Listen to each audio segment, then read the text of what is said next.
when you hit a hornet's nest, everything just flies out. All this stuff, all the hornets that are in there just come flying out all over the place. This is what happened when Glenn O'Leary views on the comic book industry went viral. Things started to explode. You saw a lot of these comic pros exposing themselves for the vile, disgusting individuals that they are attacking the man. You saw a lot of these so-called cancel pinks that Mark Miller called them, once again, really good work there, Mark, exposed to see that, they have no power. They just enjoy piling on people because, it's fun to be wicked, disgusting people. They're happy to do that. Well, now we're getting a bit of information in regard to the fact that, a former editor for both Marvel and DC has come out and exposed that these people are not just disgusting. They actually want to destroy local comic shops because why? They think that they're better than them. And by extension, all the fans, they think, you know what? We're superior to you. These are the people who they are trying to defend. This is it. Let's get into this article here from Cosmic Book News. Right? Comic book editor exposes pros who want to destroy local comic shops. They want the direct market to collapse and can't stand owners. Following up on that comic book store owner going viral, now a comic book editor takes to Twitter to expose that comic book pros hate and are trying to destroy comic book shops and the direct market. Valerie D'Orazio, who has worked at the big two, DC and Marvel Comics, tweeted in length that the goal of a number of comics industry media professionals has been for a while to see the direct market finally collapse, making bookstores and libraries the main places to carry comic book material. Why would they want to do that when these retail stores are where people go to get their comics? Well, let's find out. Mark Miller also chimed in and said Valerie is a former editor at DC as well as MTV and always has amazing insights into the comic book world. Have a read. All right. D'Orazio continues and says there is a class bias, isn't that, against comic book stores, and that this reflects a long-standing embarrassment on the part of some comic industry pros.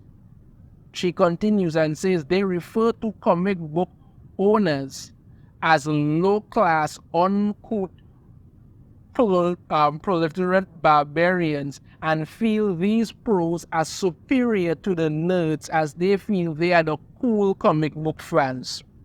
Yep. Class bias. They think that they are better than you. They're all the way up there, you're all the way down there, and they don't care. And I mean, the thing that these people who own these comic book stores aren't good enough for them. So they need to be destroyed because they figure to themselves, they're better than them. These are the people. This is it. These are the people who are behind these things. Boy. Razio also says the pro care little about the comics and hope their comics get picked up by Hollywood. Yes. Let me just go through a bit of this here. The hope is that the rights get purchased for TV, movies, etc., which these days is largely the direct goal of an increasing number of comic creators. Comics are literally glorified storyboard pitch proposal rather than an entity that exists on its own merit as a comic book for an audience to be cultivated, she says. But this is something I actually did a video about. I talked about it before. I did talk about it before. Because when you look at comic books now compared to before, now comic books are a visual medium. The only limitation when it comes to comic books is your imagination. Once you could imagine something and make it make sense or make it work for the story, that's all you really need, and you could do it. But when you look at how some of these so-called comic book pros write comics now, they're basically writing it like it's storyboards for something that they want to see somehow, some kind of adaptation into either a movie or TV series. You could see that there is no coherent imagination put into it anymore. It's like, okay, how could this translate into a movie? That's what they want. They want to get their stuff picked up by the Hollywood executives and made into either a movie or TV series. That's what they want. They don't care about the actual comic books themselves. That's not their business. What they want is to get something out of it and say to themselves, listen, we have this, which we're going to turn into a pitch to a movie executive so they could make this, and then we could make one of it. They don't care about making comics for the fans who want to read this. No. It's about turning it into a movie. That's what they want. You look at the way that the way that they write these characters, these stories, and then you see what is coming out in cinema, and you realize, oh my God, this is exactly the same crap. But that's what their goal is. They want it to get translated into either a movie or TV series. That is their end goal, not to make good comics. They could care less about that. The goal of a number of comics industry media professionals has been for a while to see the direct market finally collapse, making bookstores and libraries going into. They want this to take place for several reasons. One, from a business perspective, it is much more likely for bookstores and libraries to purchase and support the specific material they produce, and the drive for numbers and profits aren't so much of an immediate issue as with the direct market space. Rather, the graphic novels and such are treated more like a rarefied entirety in the book space, more like beautiful ideas that just exist on their own merit and are buoyed by PR. And then, of course, the hope that the rights get purchased for TV, movies, etc., which these days is largely the direct goal. Right, so like what I gotta say, they want it to go directly to libraries and bookstores, but they figure, they are going to purchase this for that rather than it go to comic book stores who are main business is comic book lovers will come in to read the comics, because once you see it ends up in these bookstores and libraries, better chance of it being picked up for a TV or movie series. That's what they want. Two, there's a class bias. Yes, we talked about that before. You understand me?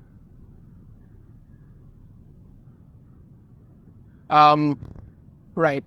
This reflects a long-standing embarrassment on the part of some comic industry professionals and the scholars regarding ye local comic shops, which they often mostly in private cast as being run and patronized by low-class, unproliferant barbarians.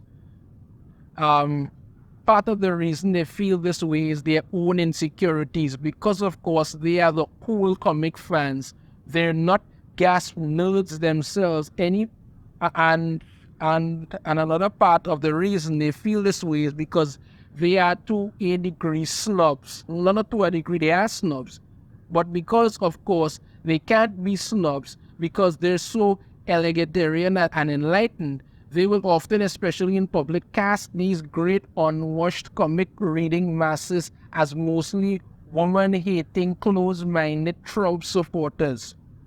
Trump, by the way, was one of the best things that ever happened to this comic elite. He was the Ozymandias giant squid, because when Trump got it over, people just lost their damn minds. It's like, why would you care?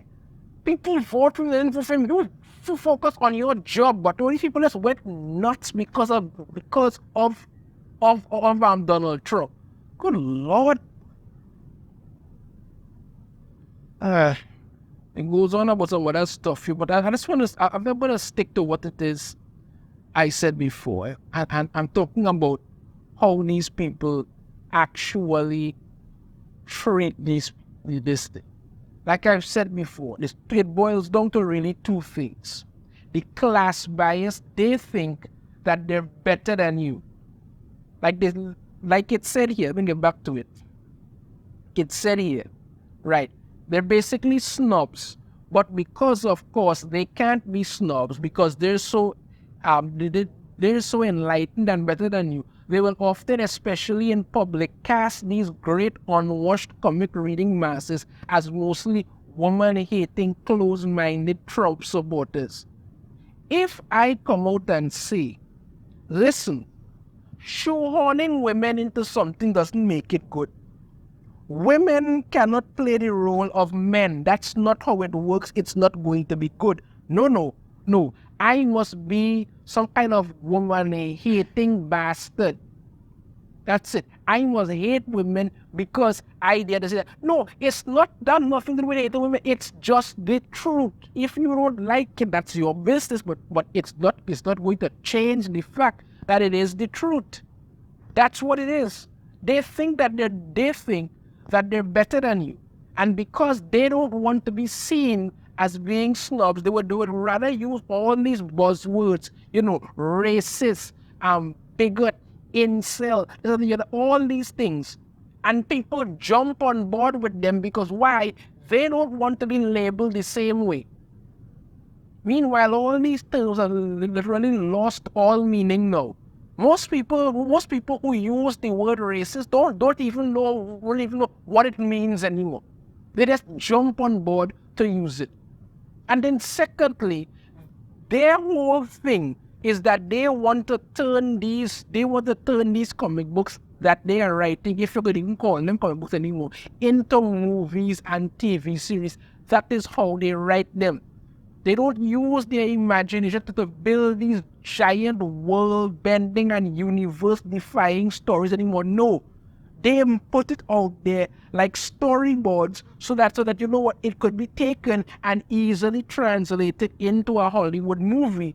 So then they could make their money and sit back and look at you from on high like if they're better than you.